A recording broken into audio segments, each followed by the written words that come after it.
we get altcoin season? Not quite. That till the end of the year, that's when you're gonna see a crazy rise. You need to be well positioned because moves will happen and you'll think, what is going on? And you don't want to be chasing euphoria.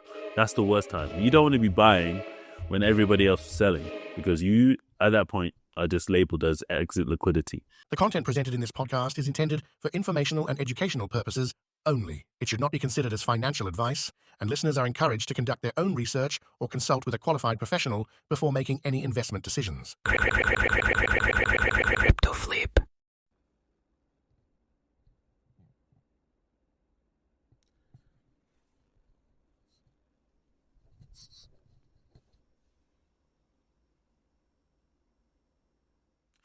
So in this week's episode, we'll be seeing why there was a major price drop and liquidations across the crypto market.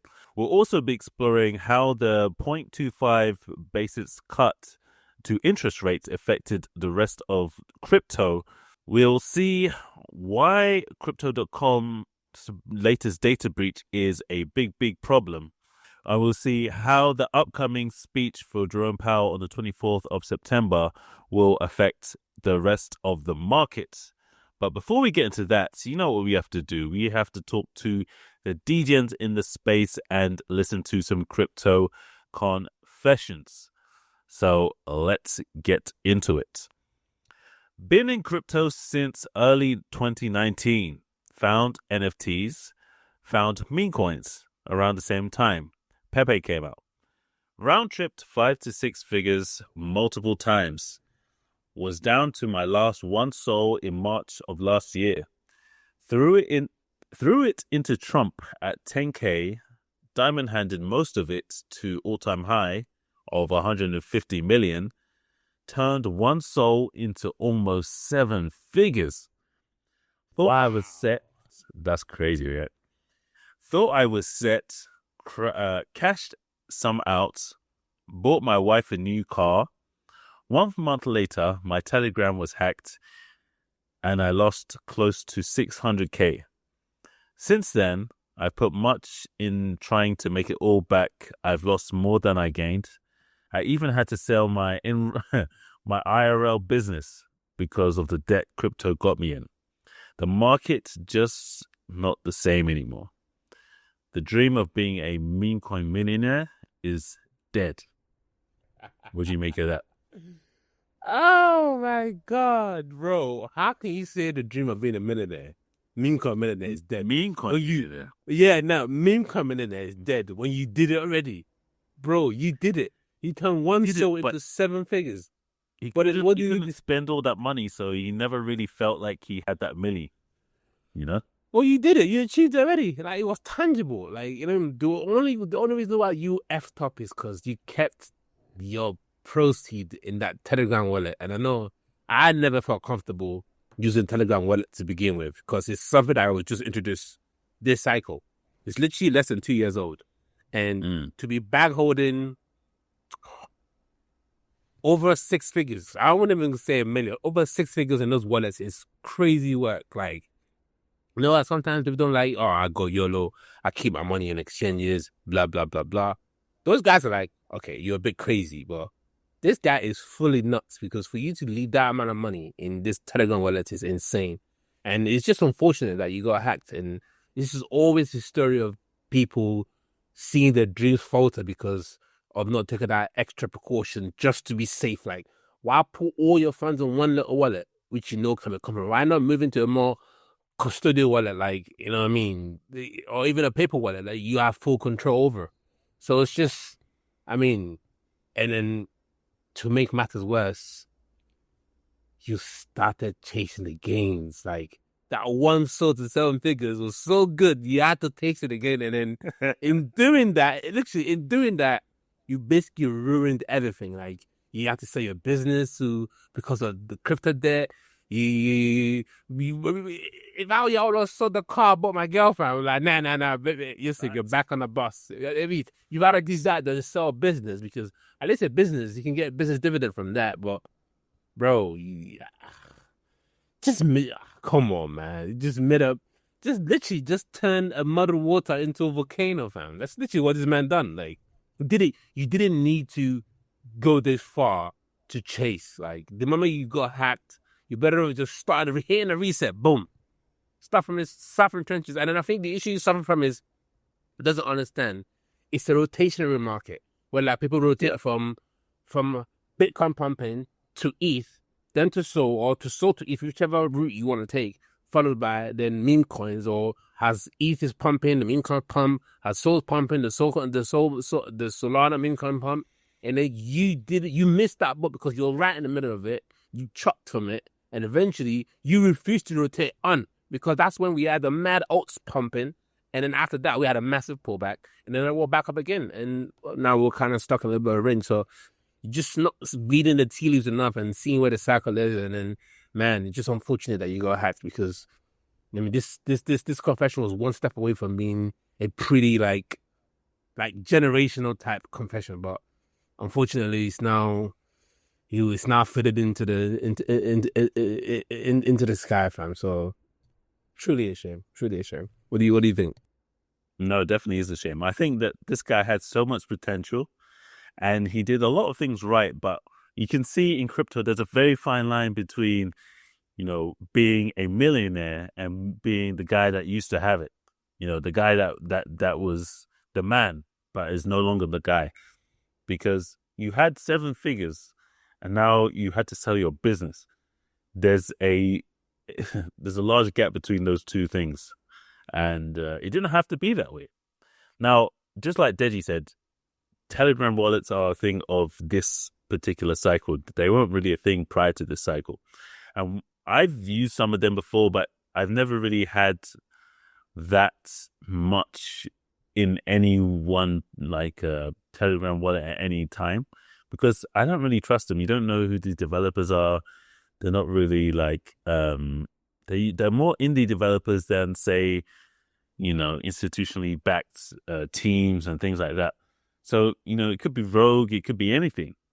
And obviously they have their own reputations to protect, yes. So there's probably less incentive for them to do anything nefarious.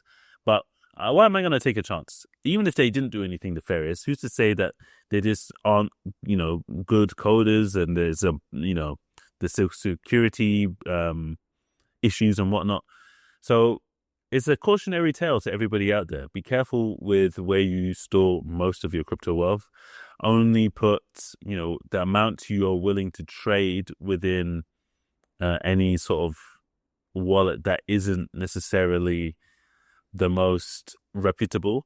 And sometimes it's difficult, because I remember when there was XRP meme coins, and there was only like, I think 1 or 2 wallets that you could use if you want exposure to that narrative at that time. So sometimes you are forced, but again, you don't have to put in your whole bag. Just put in a small bit amount that you're willing to trade, and you move from there. But anyway, hopefully he learns, and we'll move on to the next one. Hopefully. In 2012, at 22, I was deep into Bitcoin after reading the white paper and studying Austrian economics. I had over $50,000 and planned to invest $10,000 when the price was $12. Greedy for a better deal, I waited for it to drop to $6, but it never did. As the price climbed to $800, I got defensive and increasingly resentful for missing the lower price. I never bought. Looking back, if I had invested that $10K and held through my 20s and early 30s, I'd have $100 million today. What do you make of that? Shoulda, coulda, woulda. We all been there, bro. We all been there. Like, I don't want to hear that. I don't want to hear this. Like, yours is obviously a bigger L, but I had the opportunity to mind this shit in uni, fam. What was I doing? Me and my cousin, he's the one that brought me into Bitcoin. He was like, bro, there's this thing called electric money. Like, we should mine it. I was like, yeah, let's mine it. What did we do? Bro, we ended up ordering pizza and freaking playing FIFA until we fake fam. You know what I mean? And just wasted our years in uni, just not being totally being unproductive. So, personally for me, I mean, it's a massive L, because one of the things I learned when it comes to trading is don't be too bogged down or zeroed in into by the price point, because you have $50,000. Let's say you only invest 25% of that, or sorry, you only invest 20% of that. Yeah, you will be up. You'll be set for that. That's generation changing money, fam. And for you to want it to buy at a discounted rate, like, all you have to do is just DCA. Like, you just, and then, you know, this is why they say, like, people that trade with emotion never really last in this market. And I think that's another clear example of it, because there is no need to be like bogged down on silly prices. The difference between $12 and $6 is silly compared to what it is now today. Like, dude, from $12 to $110,000 for one BTC. Yeah, if you make that trade, that's it. If I do the math, you'll probably be a billionaire already. If you pull investors just 10K at that price, you know what I mean? So it's just yeah, it's a big L, but you know what I mean? Shoulda, coulda, woulda. You should have done it. Instead of saying, I wish I did, you should have done it. And you didn't have to be resentful. You didn't have to be all emotional about it, because at the end of the day, you need to remove your emotions when it comes to investing, because that's the only way you'll be successful. You become a successful trader. If you do your tally against the time you were emotional and non-emotional state when you're trading, you see there's a huge difference in your performance. No, definitely. I relate to this guy somewhat, but in other senses, I don't. So, for example, I think I've said this story on the pod before, but if you're a new listener, I'll give you the abridged short version. So, in my own experience, I saw Bitcoin when at first on its run up to $1,000, and then it crashed, and then it went all the way down to, I think, $150, and I was like, you know, when it's $100 or below $100, that's when I'm going to buy. It never dropped below $100, and then it started to rise again. Then I eventually bought, I think, around $400, because I thought, you know, $400, like, let me just buy. So I bought at $400, and then I ended up losing that crypto because the laptop on which I had the crypto on was faulty. I took it to the Mac store. They said, yeah, we're going to try and salvage it, but you have to do a hard reset of your device. And I said, I'll just do it, man. I got work to do. So I just did it. The moment I pressed that button is the moment I realized what was on there. So, yeah, we all been there. But for this guy, the difference between me and him is that I never went away. I was always in the like trenches, always looking at what new narratives were coming up, always looking at other plays, always looking at other altcoins and things that develop. But if you're on the sidelines just resenting the fact that you weren't able to capitalize on the information arbitrage that you had, you know, you're just going to be there. This guy read the papers. It was in tune with the economics. Like, if he knew we're going to be in an inflationary decade, you had the money. Like, when I was in uni, I'm not making excuses for myself, because I would never, to this day, I will never forgive myself until I'm comfortable, until I'm a multi-millionaire, and I can look back and like, you know what? I made it anyway. But this guy could have changed his own life by just following through with his own plan. It's all about follow through. With the plan you have in life, you have to follow through with your life. And if you don't follow through, you always regret it. And that's the perfect example of it. Because you had knowledge, you were weaponized, and then you just didn't execute. And then that's what it bogged down to be honest. Facts. Definitely. Well, with that, welcome back to the Crypto Flip Podcast. I am your host, Harris King, and I am joined once again with my co-host, Deji. Don't forget to like, comment, and subscribe if you're watching on YouTube. And if you're listening on any audio platform, don't forget to leave a review, because it really does help us create new episodes. So this week was very interesting. Everybody's been begging, and I mean begging, for rate cuts. We got a 0.25 basis point cut to interest rates. And did we get altcoin season? Not quite.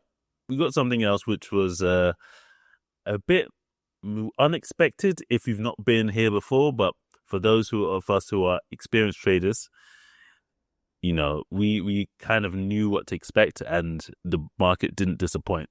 So for Deji, you take it from here. So I believe that there was liquidations. Maybe you can expound on that.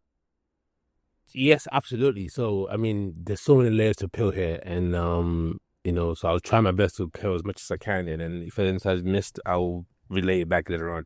So yes, people have been crying for rate cuts. We've been crying and crying for rate cuts, and we finally got the rate cuts. But I've said it previously in previous episodes, even when Rick was present as well. Every time we have a rate cut, we don't just automatically shoot to the stratosphere. That just never happens. And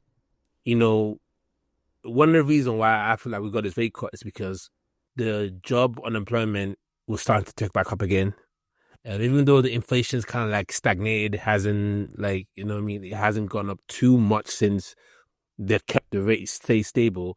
It was one situation where it felt like, I think there was about 99% probability that they were going to cut rates, and then it happened. And if you look at it, this is a classic. If you wanted to, there's no real reason for these liquidations, and there's never really is that we can only kind of speculate based on information that we have. But I think Iris, you agree with me in this situation. This is one of the classic sell the rumor, bad in news. You know what I mean? Like this rate cut was in the plan, it was in the works. Everyone knew it was happening. The president was calling for it. Everyone was calling for it. And if you notice, the stock market was rising. XPX was at its all-time high. Indices was just doing their thing. The top 7 major company US were making new all-time highs. Like Microsoft, was it Microsoft? No, was Google become the second $2 trillion market cap company? Like even Tesla had a little rise as well, had a push because of that positive sales of the Cybertrucks. It's more just a situation where even Bitcoin rallied as well. Because remember Bitcoin dropped, and then it's been on a steady increase all the way to $170,000. Then that's where it first rejection again, because even though we have this rate cut, right, there's still basically there's still no change to QT. That it was still in quantitative tightening mode, because this is a Federal release, Federal Reserve press release. The committee says that they will continue to reduce its holdings of Treasury securities and agency mortgage-backed security, which basically means is the money printer is not on yet. Man, I think that's what everyone's waiting for. We're still in that QT mode. Are we at the middle or the beginning? No, I think we're on the tail end of QT, because eventually Fed is going to have to eventually let go and basically allow QE. And I think we are right smack in that prediction I've always said, guys. You know what I mean? That till the end of the year, that's when you're going to see a crazy rise. Towards the holidays, that's when they'll turn the money on. The money printers on, people will be elated. People will be more willing to take risk. And I think for the next, post this, I've said it before to you guys, post this capitulation we're going to have, which I do think this capitulation is on the horizon, the next rally we have led by Bitcoin will probably mark the next top for Bitcoin. We're probably going to rise, correct back down to sub 100, maybe even lower than that if we're lucky, and just straight pump from that to 140, and then that's probably the top. So for that to happen, we need QE to start. And if we're still in QT mode, it's hard for, I can make an argument this pump has been strictly guided by this institutional money coming in, people forming it's called Bitcoin strategies around the company to hedge against inflation. That's why Bitcoin has consistently consolidated over $100,000 for the past, let's say, 40 to 50 days. So, and that will eventually stop. If you look at Bank of England's purchase, it's starting to come down. It's becoming less and less. Obviously, that's not a telltale sign of, liquidation is coming. This is just the beginning. Whenever there's a rate cut, and there might be another rate cut the following month again, whenever there's a rate cut, the market tends to kind of have a pullback, because the move has already happened, because we're anticipating the rate cut. People buy into the market saying, no, this is on a valid asset, let me buy it up. And then when the rate cut actually happens, that's when real traders and real hedge funds, they liquidate their position and cash out for some profits. So I think that's what's happening here. And then until we get some QE and more liquidity flow into the economy, that's when I think we'll see the real leg up. And then I think that's sooner rather than later, in my opinion, because we're already at the end of Q3 and Q4 is coming. And then I always feel like the gains to be made are going to be in Q4 and Q1 of next year. So, yeah. Yeah, definitely agree with your overall sentiment and sort of analysis of what's happening. I think that is just as you said, buy the rumor, sell the news, and it's just another classic case. It's not the first time we've had rate cuts. So if you had studied what's happened prior to this particular event, it would have given you a better indication as to what could have possibly happened. And yeah, I believe we mentioned it as well in previous podcasts as to what we thought would happen, and it actually played exactly like we thought. So the question is, with that information, what happens now? I think as we've been sort of drumming all year, Q4 and possibly even into Q1 is where the most gains are probably going to happen. So it's actually good news for you. You are able to get entries at a lower price than you probably would have before. Retail isn't here yet completely. Interest is there, but it's not like euphoria. People are a little bit cash strapped at the moment. Yeah, that's true. But I think that when it comes to Q4, I think when that momentum comes, you need to be well positioned, because moves will happen and you'll think, what is going on? And you don't want to be chasing euphoria. That's the worst time. You don't want to be buying when everybody else is selling, because you, at that point, are just labeled as exit liquidity. So you don't want to be that. And in order not to be that, you have to prepare now and ensure that you have your positions ready, or you are at least monitoring what's happening, so that you can obviously get early entries when positions and narratives present themselves. So yeah, I think that would be what I would do. Obviously not investment advice, but yeah, that's kind of how I'm looking at the market.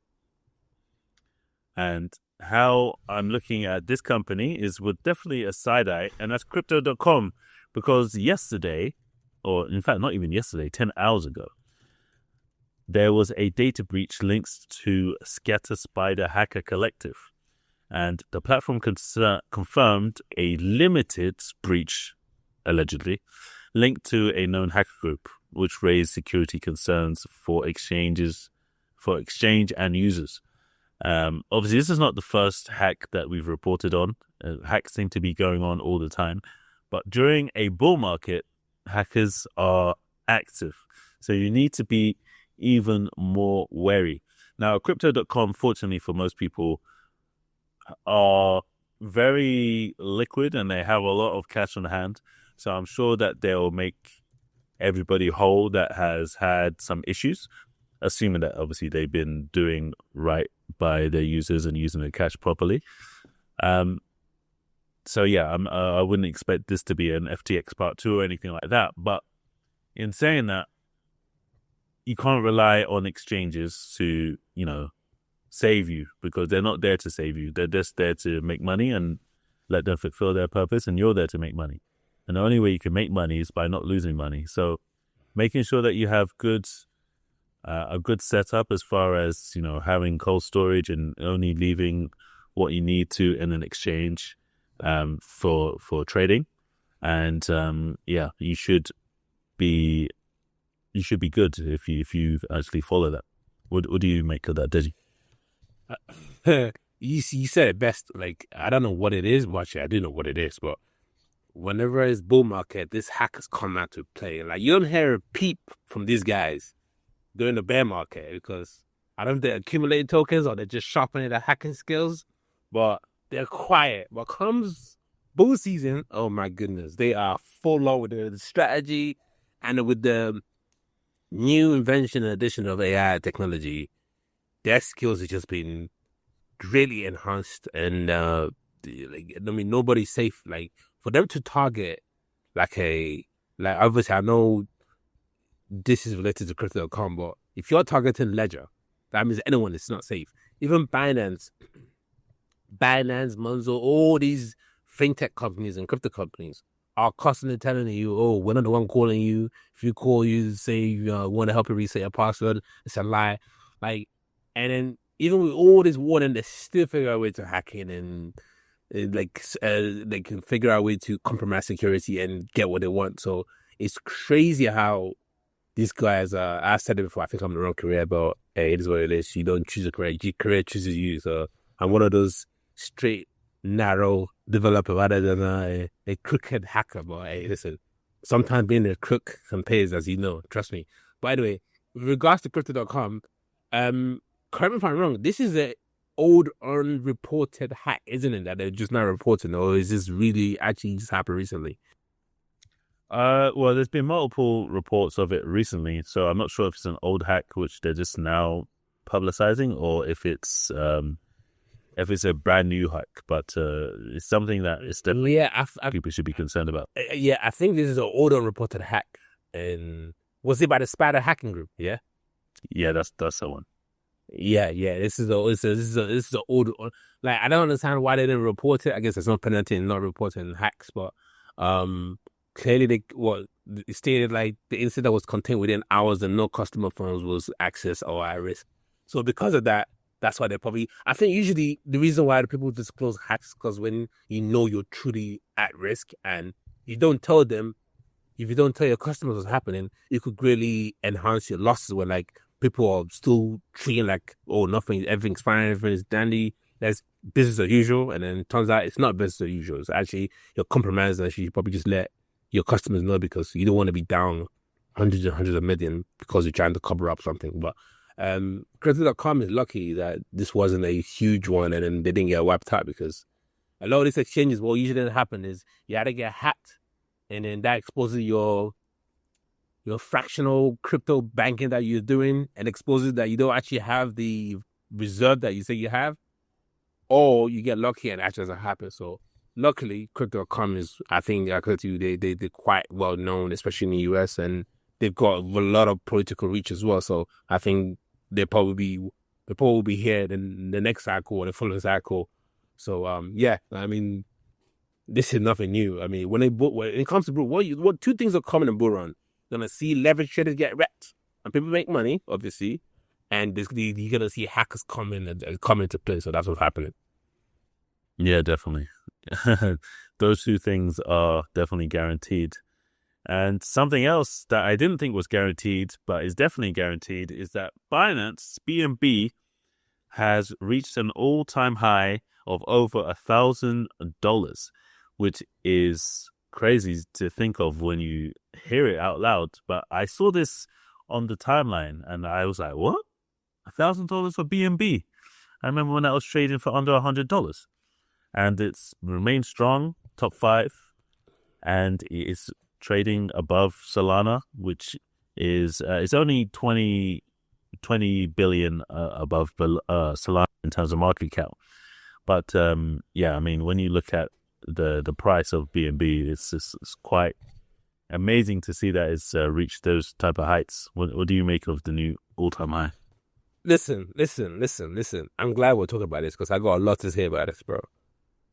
I can't believe BNB's pumped this much in this cycle. Like, this is one of the, if you ask me, which has been most surprising, BNB rising this fast, this quick, and instead of an alt season, or the amount of gains and losses that's happened in the meme coin sector, I would say it's BNB that surprised me more in this cycle because following, like, you heard that following the CZ stepping down from the position, you think they'll miss a step. Did they miss a step? You think, by losing majority or some share in the US market that they'll probably have to scale back a little bit. Didn't really affect them. Like, and then again, I'm not chain agnostic to any chain. Like, I'm a multi-chain kind of guy. I go where the noise is at, I go where the money is at, I go where the liquidity is at. And if you tell me BNB is the primary chain for this cycle, that means I'm gonna be on BNB chain too. Well, you can't convince me that BNB has no utility, that's Solana. You just can't. You just cannot. You cannot. So, I don't know if this will inspire Coinbase to do their own coin, or could this lead to BNB now trying to go, because the amount of money they have, obviously, think about it. Who owns the majority of BNB? Binance, right? Yeah. So, they have enough money to go public, essentially. Well, can they go public because they already own the token? Like, how does that work? Like, just so many ways like they could go now. But personally, for me, you can't tell me the BNB chain is a top chain. Like, you can't tell me that. Like, you can't tell me because I'm seeing a lot more developers develop on Solana than they would develop on BNB. And for BNB to basically top 5, even if it's just for it's 20 billion above Solana. Wow. Yeah, man. This has been the biggest surprise of this cycle, in my opinion. And we'll do the recap at the end of the year when BNB is probably going to be $2,000. Like, I don't know how they're sustaining this pump because I know they do their weekly burns and then the monthly burns kind of stuff, but for it to rise this quickly, like, it's just surprisingly phenomenal, in my opinion. And but one thing I caution though, I think, like, for me personally, I don't know where BNB is going. Like, is he going to 1.5? This BNB is probably You mean price-wise or in terms of, like, infrastructure? No. Infrastructure-wise, they can go anywhere they want. It's up to them. Like, they have goals on the market and the sector they want to catch up on. So I can't really speculate on that. We're speculating on price limit right now. And I think if I'm a trader, I'm not going to buy BNB at $1,000 because I traded BNB at $100, I traded at $75, I traded at $200, $300, $400. Hey, bro. And then this price is not today's price. Facts. But I'm looking at the max supply and I'm just like, what's the max supply though? What's the max supply though? Because the circulating supply is 139 million BNB and the total supply is basically the same as the circulating supply. But you don't have the max supply, which means you can print more. So things like this just makes me like this is why my model on CoinGecko it says 200 million is the max supply. Okay, cool. Because when you don't have a max supply, sometimes that's what makes me like worry about ETH as well, because ETH doesn't have a max supply as well. I know the ETH has become deflationary, but when you go on CoinMarketCap, you look at max supply, it says it's infinite for ETH, and then for BNB, it's just missing. But hey, these things can change. I know BNB is owned by Binance. Binance can print more tokens if they wanted to. It's not a biggie. Because they will say, we have enough revenue from our business to support us printing more things. So, yeah, I mean, is it too late to invest? Personally, I think it is. Because I don't think BNB is going to $10,000.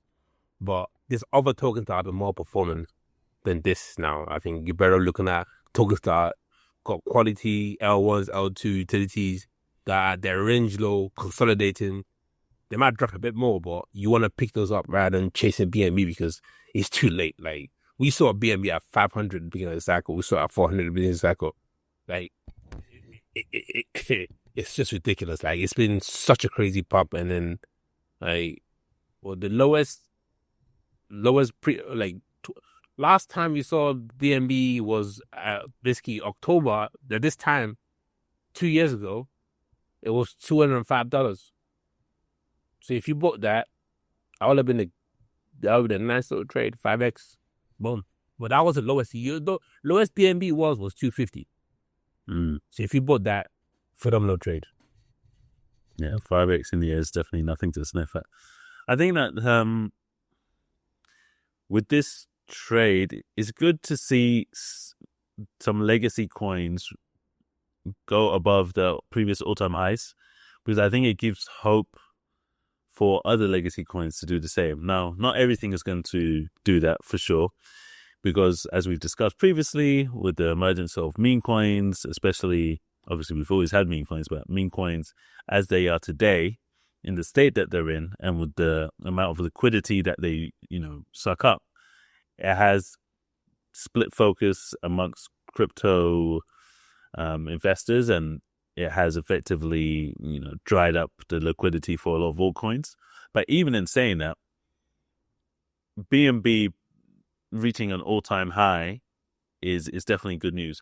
I think you made some interesting points as far as ecosystem versus ecosystem, Sol versus BNB. And for me, obviously, Sol has the better ecosystem, but it hasn't necessarily reflected in price for a number of different reasons. BNB obviously is backed by the biggest crypto exchange in the world, and which effectively means that it's kind of a proxy to the success of the exchange. And, when people use exchange, they can obviously get better trading fees when they use BNB and things like that. So there's different things that are baked into BNB which enable it to succeed. When I say succeed, I mean in terms of market value. But do I think people are buying and hodling BNB like that? Probably not. Not with the intention of hodling. I think there's one company that has a treasury around BNB. One. Who's that? Apart from, was it Binance or somebody else? No, it's another company actually. I'll find out. Keep going. All right, cool. Yeah, so I don't think it's a coin that retail investors are buying and hodling, or even institutions are buying and hodling. I think it's traders that are using BNB on Binance that is probably fueling this, alongside the fact that when people buy and sell on Binance, it generates fees, and they're using those fees to accumulate more BNB. So I think there's that flywheel, which is definitely attractive. And I think the unfortunate thing is that for most people, yes, this trade is definitely, I think, gone. Not to say it can't increase, but I think the risk reward doesn't make any sense. Did you find that company you're talking about? Yeah, I did. So there's actually, other than BNB itself, you have a company called B Strategy. Okay. They're a US listed BNB treasury company that supports YZ Labs, formerly known as Binance Labs. And there's Windtree Therapeutics, which is again listed in NASDAQ, a US biopharmaceutical company. And there's another one called Nano Labs, and then Libinatos Pharma. So this is pharmaceutical and a biopharmaceutical company. And then you all know why they're doing that. I mean, they're in the business of illiquid. Like all their revenues forecasted, like based on trials that are not validated yet, but you hope in 2028 or 2030, you can carry over some cash and move forward and kind of like stretch out the company's funds. That's why they're investing in crypto, and then obviously, and it's a no-brainer. But it's surprising that they chose BNB. So when I found out information, there's actually people creating a treasury around BNB, and it's not Binance. Interesting. I found it very, very interesting. Very interesting. Most definitely. With that, we'll see you guys in the next. Peace.